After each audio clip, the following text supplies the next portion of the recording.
If you haven't heard about Anchor, it's the easiest way to make a podcast. Let me explain how I found out about this. It's free. It's on your app store. There's a creation tool that allows you to record and edit your podcast right now from your phone or computer. Anchor will distribute your podcast for you so it can be heard on Spotify, Apple Podcasts, and many more. You can make money from your podcast with no minimum listenership. It's everything you need to make a podcast in one place. Please, I urge you, don't waste another minute. I wasted 3 years. I attended all kinds of events to learn all the steps. I was so confused, and it was right here. Download the free Anchor app or go to anchor.fm to get started. Do it now.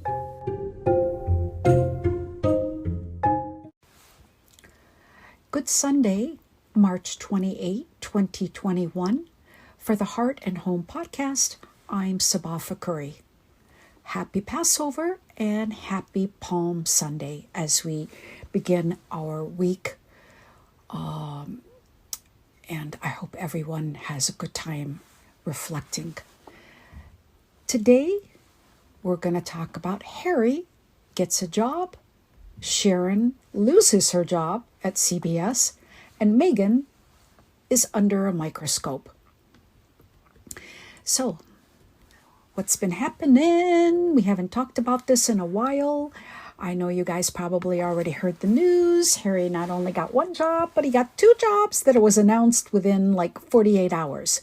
But the whole timing of this is because it's official that both him and his wife Meghan are not going to be returning as full-time royals. So they've been, their 1-year review with his grandmother came up and they've been released early. And so now that they could make everything official and announce to the world what they're going to do with their life. So, as I said, Prince Harry talked to his grandmama, the Queen of England, and they've agreed he won't be back as a full-time royal, as we probably already figured out. After that bombshell interview he and his wife Meghan Markle gave Oprah. Since the March 7 interview aired on CBS, the former Sussexes have put into motion their wish to be free to make their own decisions. They've got a lot of work that they want to do, and the world is a better place with people like them in service. Among his projects, Prince Harry wrote a foreword to a new picture book aimed at helping children cope with losing a loved one to COVID-19. He shares how his mother's death affected him as a child. Quote, he says, "I didn't want to believe or accept it, and it left a huge hole inside of me." As we reflect on our year, and all of us who will experience grief, whether the loss of a parent like Prince Harry, a grandparent, a favorite pet, or even a job, losing something or someone isn't easy, and neither is dealing with it. As we enter this Holy Week, we think about loved ones we've lost, whether to COVID or even long ago. The grieving process could continue for years. Our country and our planet needs a rebirth, a renewal. What we don't need is returning to normal, whatever that means. We need compassion and empathy for our fellow man. I'd like to share something from National Public Radio's Morning Edition. It says, "If the trees can keep dancing, so can I." What I'm learning about grief is that it can come like a whisper or storm. Through loud as thunder, it leaves a hollow to be filled with a new planting. And when you wake for another day that feels oddly the same as the last, it crawls right back into your lap. An ocean of tears. So, you vary the crawl with the butterfly, the backstroke with breaststroke. At some point, drowning is no longer an option. Thank you, Kwame Alexander, for compiling that for NPR's Morning Edition. So, life must go on. And as we heard this week, the job announcements came after Prince Harry and his wife Meghan Markle's bombshell interview with Oprah Winfrey, in which they spoke on the mental health struggles that came with royal life. Oh, by the way, the Daily Mail dedicated 6 pages to what was said in the interview. On Tuesday this week, Harry got a real job. The Duke is to become Chief Impact Officer for a $1.73 billion San Francisco-based mental health coaching startup called BetterUp. Now, we don't know what that means. We don't know why, this was announced, how long it had been in the works. All we know is he's using his title, Prince Harry, the Duke of Sussex. Well, I thought he couldn't, but, when you're a royal, you're always going to be seen as a royal. So I'm sure that he is qualified, but so is his fame that is going to bring a lot to any organization that he works with. So we don't know what the job entails. We don't know whether he's getting paid, how much he's getting paid. And then within less than a day, on Wednesday, Harry got another job? What? 2 jobs? Well, this one is only for 6 months. It's a celebrity commissioner, fighting what he calls an avalanche of misinformation in the digital world of an American study funded by a, controversial billionaire whose website was blamed for helping wipe out newspapers. Whoa. The former Duke of Sussex is joining the left-leaning Aspen Institute's new Commission on Information Disorder in Washington, D.C., along with 14 others, including Catherine Murdoch, the wife of Rupert Murdoch's son, James, who resigned from his father's media empire last year. I guess they have their own problems, just like every other family. Well, by the way, his father, he owns The Sun in the UK. Prince Harry's appointment came after he and his wife Meghan were accused of spreading misinformation about the royal family and why they quit in their bombshell interview with Oprah Winfrey this month. Meanwhile, the firm, that's the royal family back home, is getting a new diversity chief. This Aspen Institute is one of America's best known and best funded think tanks. They get money for research from rich donors and big businesses, kind of like Facebook.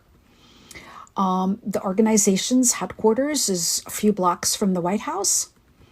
And looks like all areas of U.S. life, it's just being free, just an equitable society. But last year, it was shamed after it was revealed its bosses accepted more than $8 million in federal small business funds during the pandemic. So even though they had, board of billionaire trustees and $115 million endowment, so after a while, I guess they thought about it and they returned the cash back. Meanwhile, Harry has always blamed the press for the reason why he came to the United States, or why they left Britain. They went to Canada first, and then they went eventually to north of Los Angeles. So it's interesting that he would sign on with this group that's going to study misinformation. Harry has said in a statement this week that the experience of today's digital world has us inundated with an avalanche of misinformation affecting our ability as individuals as well as societies to think clearly and truly understand the world we live in. Okay, we know that. It's no secret. We know that the media tells you what to think about. That's why they hit us over the head every day with the same types of stories. They ignore other stories, and this is nothing new. So it's okay if more people want to study it. Okay, go ahead. Knock yourself out. So Prince Harry continues by saying that it's his belief that it's a humanitarian issue. And so, of course, he's a humanitarian, and so he wants to work on this. And it's interesting that he would choose, mental health, that makes sense, okay? But now we're starting to see something that I wouldn't have expected from Prince Harry. Working on the media, what the misinformation out there. This kind of might seem like a natural transition, but for someone who is in service to so many other areas, this is something different and something new. So I'd be interested to see whether he stays on after the 6-month study is over. Regardless of, the bad press that this group has gotten in the past for taking money from the federal government during COVID. Just as a note, CBS, who ran the Oprah interview, is owned by Viacom. And they were also accused of mangling and editing British newspaper headlines to support its disputed claims about racist press coverage. So ITV in the UK edited their version of the show because of accuracy concerns. There's so much going on behind the scenes. It's so hard to even keep up. The press, the media are owned by conglomerates. So you're going to have major control on what is said, who says it. It's been a long time coming. Before, when we had a lot of different outlets and they weren't all owned by one company or a few companies, then you had more voices. Okay, so Harry's new role as a philanthropic leader is part-time and will involve regular meetings, and joining him on the panel will be the former Texas Congressman Will Hurd, Sue Gordon, the former principal deputy director of national intelligence in the United States, and Catherine Murdoch, the radical centrist daughter-in-law of billionaire media mogul Rupert. The commission is being funded by a billionaire entrepreneur named Craig Newmark, who founded Craigslist. Those in the United States know that, what Craigslist is. I believe they're also abroad as well. And there's also some controversy there. And Craigslist has been accused of wiping out newspapers by taking away the classified adverts they relied on to stay afloat. So that was big news this week. There was some other things that happened that involved just more fallout that are still being played out in the press.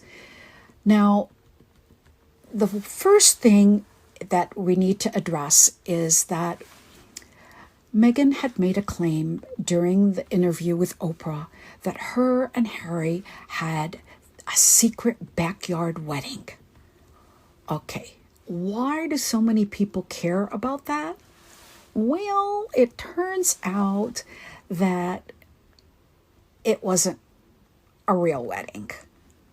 It wasn't even legal. And therefore, Prince Harry and Meghan Markle have had to admit that the supposed secret wedding that Meghan described in her interview with Oprah didn't really happen. And this was broken by the Daily Beast on Monday of this week. Now, during their special with Oprah, Harry and Meghan talked about having the secret wedding that took place in their backyard 3 days before their official wedding that millions and millions, maybe even billions around the world watched when they got married at Windsor Castle. But since this aired, all of a sudden people are hitting back and they're saying, no, they can't. First of all, you can't get married because you need to have 2 witnesses. They didn't have that. So anyways, they've a representative for both Prince Harry and Meghan Markle has confirmed to the Daily Beast and to NBC Today that the couple didn't actually get legally married during their secret ceremony, but instead exchanged personal vows a few days before their official legal wedding day on May 19 in 2018. That's what their wedding certificate says, and that's their official wedding date, and that's what we all watched. I'm glad we got all that straight. Who cares? But anyways, it's just an indication of here's something that was said by someone who wanted to share a little secret, a little tidbit, and it came back to haunt her. And maybe she just misspoke. Maybe they were really just practicing their vows. But you see how the press just turns this a mountain into, from a molehill to a mountain. Okay, let's move on. Now, there was another thing that also happened where Meghan had made a claim that the royal family did not defend her, and they actually lied to protect other people. And the example that she used was this whole story that broke that Meghan made Kate cry during their either wedding rehearsal, or it's not really clear exactly when it happened, but it broke 6 months after their official wedding. Okay, so it's unfortunate, but just a little later, I'm going to actually talk about a study that was done here on this side of the pond that actually proves what Meghan said was true. Okay, so meanwhile, what's going on is that, as we alluded to, after nearly 2 weeks of her career hanging in the balance, Sharon Osbourne has decided to leave the talk, CBS announced on Friday of this week. As part of our review, they said, we concluded that Sharon's behavior toward her co-hosts during the March 10 episode did not align with our values for a respectful workplace. We also did not find any evidence that CBS executives orchestrated the discussion or blindsided any of the hosts, CBS said. Responding to allegations from Sharon Osbourne's statement in her exclusive interview with ET last week. She claimed that she was set up and that she was, like the sacrificial lamb in the cancel culture. And I mean, CBS isn't going to admit it anyways, whatever happened behind the scenes. CBS says that they acknowledge that the network and the studio teams, as well as the showrunners, are accountable for what happened during that broadcast, as it was clear the co-hosts were not properly prepared by the staff for a complex and sensitive discussion involving race. Okay, obviously, the talk, which has been on hiatus for 2 weeks, pending results of an internal investigation, will return on April 12th. So it is a live show, and for right now, they were not recording anything, and they were doing the investigation, and I guess they're going to take a little bit more time. Meanwhile, I've been checking Sharon Osbourne's Twitter account. Nothing. Crickets. She hasn't posted one thing. She was with the show for more than a decade, and now all of a sudden she has lost her "I'm a big girl with big pants," and she has said nothing, which is a lot strange because that's not what Piers Morgan did when he left his job. He didn't miss a beat. So anyways, we might hear more from her about that. Who knows? But right now, maybe she can't talk, maybe because there's some kind of confidential agreement that she can't say anything. So it's not really clear whether she quit. They asked her to quit, but since CBS broke the news that she's not coming back, it looks like they probably said, this isn't going to work. Well, it seems that another person is having a bit of a mess on her set as well. So I wanted to mention, all you Ellen fans, it seems that Ellen DeGeneres has lost 1 million viewers.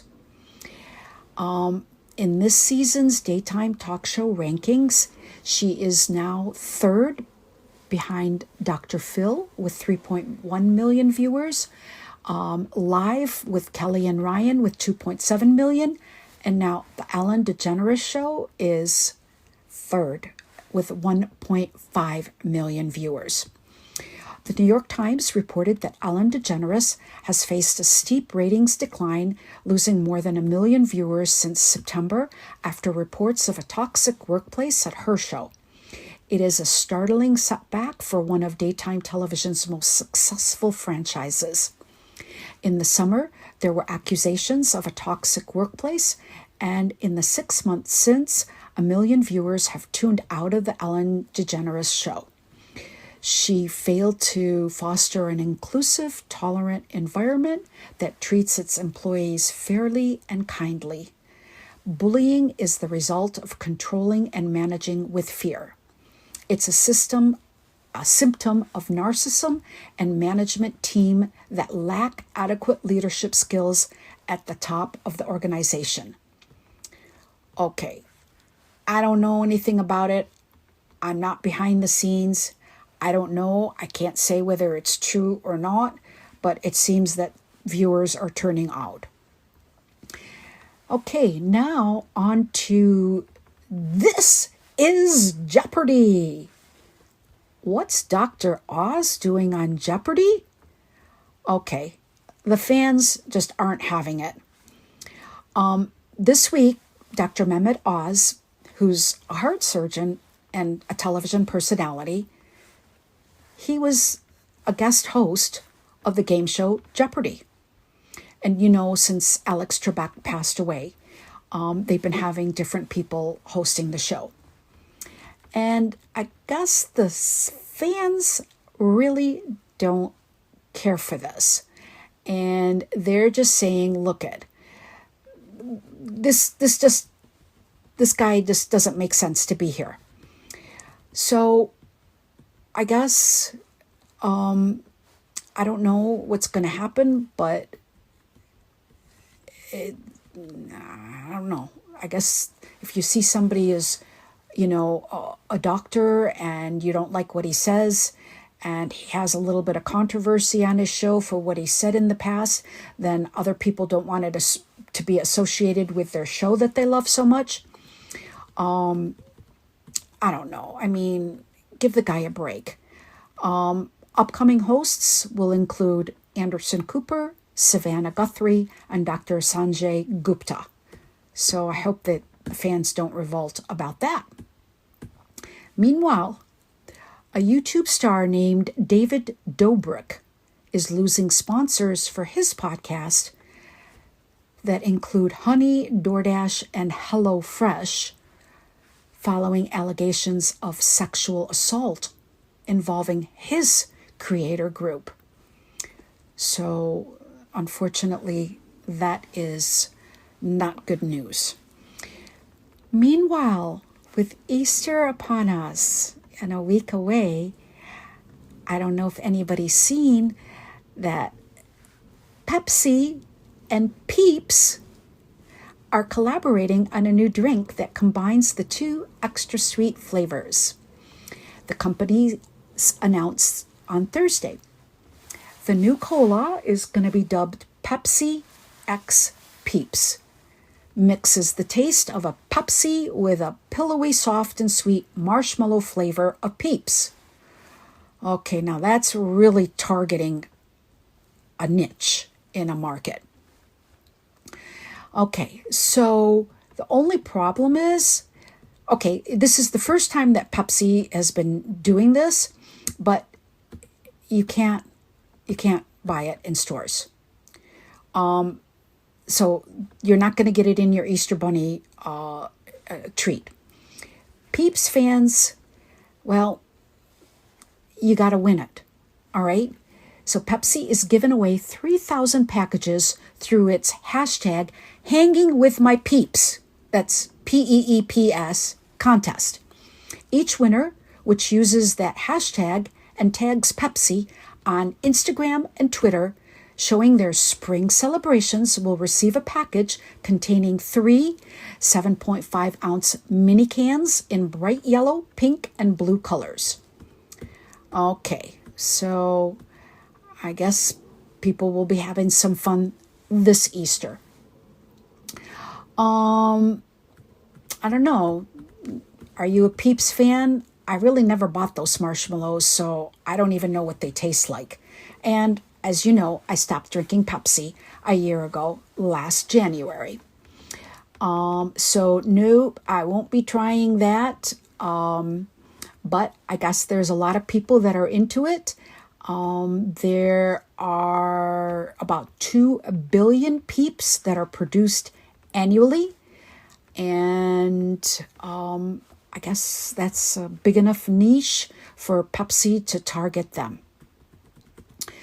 Okay, now back to that story about Meghan Markle being under the microscope.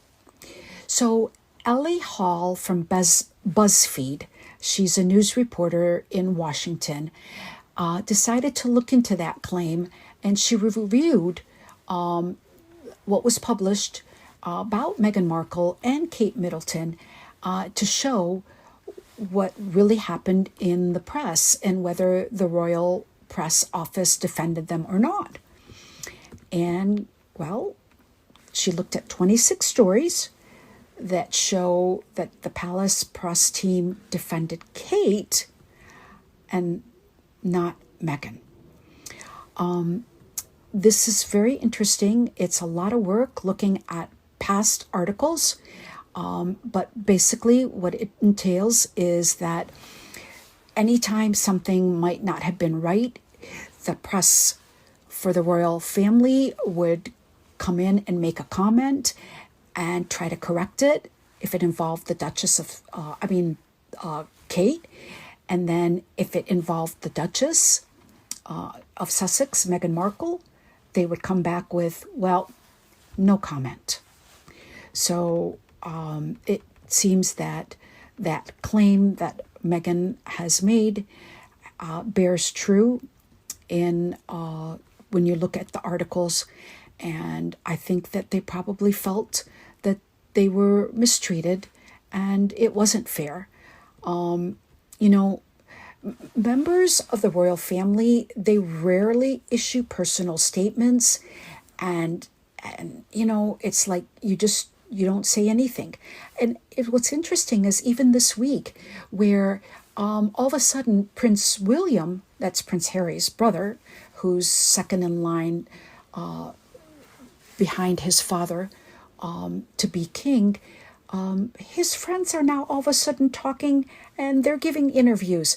Well, friends were always told never to talk, never to comment. Even Meghan had mentioned that you're not supposed to talk to the press. You're supposed to say no comment. So obviously, they've given them the okay to go ahead and talk. And they're, you know, I mean, this is not something that is normal that you would see in British press. Okay, so, all right. We know that press coverage is never fair anyways, whether you're part of the royal family, whether you're here or there, unless you own your own newspaper, then you're never going to be happy with the coverage that you get. What this whole incident has taught us is that when we read things, when we look at the press, when we look at the headlines, when we look at what's out there on YouTube, on the morning shows, in the late night, we have to keep in mind that there is money to be made. When shows sign on and start to talk about this, which we wouldn't expect that they would talk about this. I mean, this is something that has been going on over in Britain. Now, all of a sudden, the American media is doing the same thing that the British press is doing. They're taking sides, everybody's talking about it, and so it's tit for tat, and we've got everything that's happened that's being discussed from every minutia and every detail that you could possibly think of. What has happened to our media? Here we thought that we had like real reporters. Well, I guess they're having a field day because this is something new. And this has changed everything on how news is covered. With Prince Harry being here, this whole country has changed. His being here, his becoming an American, his taking on our culture of talking and not being silent, of being outspoken, of finding his freedom. This is who we are, who we always have been. We've always wanted free speech. We've always believed in it. It's just that we can't always control that free speech and what we get covered. So it's very interesting that we've had this change just from one interview that Oprah gave. One sit-down interview. 3 hours. And it has taken our whole coverage to another level. And there's so much more that I haven't even been able to even tap into. The amount of hours, the number of videos and articles that have been posted to YouTube that have aired in this country and back in Britain. It's just too much to cover, and it's just unbelievable. And I don't even know if you're even interested in that. I mean, I am a little bit. I've always loved, especially when Princess Diana was alive. I mean, I hate to say it, but yeah, I didn't mind them covering what she wore and her outfit. And, you know, I mean, she was an English rose. I loved her. Who didn't? A young, beautiful girl, 19, becomes a princess, marries her prince. I mean, who wouldn't love that love story? But as we're finding out that when you get into that ivory tower, it's not as you wish. It's not living happily ever after. Now, of course, we all wish that for everybody. But I think in this instance, I think that Harry and Meghan are going to get that. They are going to live happily ever after. They're making a life for themselves. They're forged a new path. They know the power that they have. They know their brand. They know what it's worth. And look at this. In less than a year, they have amassed a $100 million contract with Netflix and Spotify. 100 million people. $100 million. Come on. I don't know what Prince Harry is getting paid for these 2 new jobs that were announced, but the guy can have anything he wants. The world is their oyster. He can walk into a room and command people's attention because of who he is and what he does. And any group that wants to do better in this world, of course they're going to want him on his team. Why wouldn't they? This whole week has been really an eye-opener. I didn't expect it. I mean, I had no idea. I just figured that, Harry and Meghan were going to sit comfortably. They were going to, have like a media empire. I didn't expect Prince Harry to take a real job, to go into, well, I'm sure it's going to be virtually, to go into the office and put in time. That's just so out of character of what I would expect of someone. But he obviously has depth. He has real commitment to causes. And if he sees a group that will allow him to further that, then why wouldn't he sign on, and why wouldn't they take him on? We wish him the best of luck, and we hope that nothing good comes out of all of their endeavors. God bless everybody.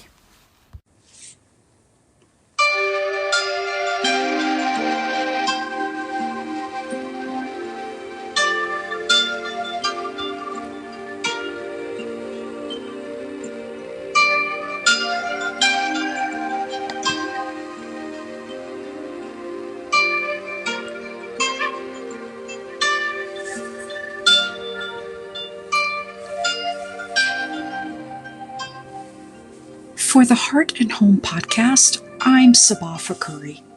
Have a great week. For those interested in the cherry blossoms in our nation's capital, the Washington, D.C.'s tidal basin is getting very busy. If crowds get too big to socially distance, the National Park Service warns that access will be closed. Peak blooms are projected for Easter weekend. That's April 2 through 5. Friday through Monday. You can also watch virtually on the Bloom Cam and the Bud Cam. I'll put a link in the show notes for the nationalmall.org site. The 2021 National Cherry Blossom Festival runs through April 11, 2021. The festival invites residents, visitors, and fans from across the globe to step into spring with a diverse variety of experiences that include both virtual and personal elements while prioritizing the health and safety of everyone involved.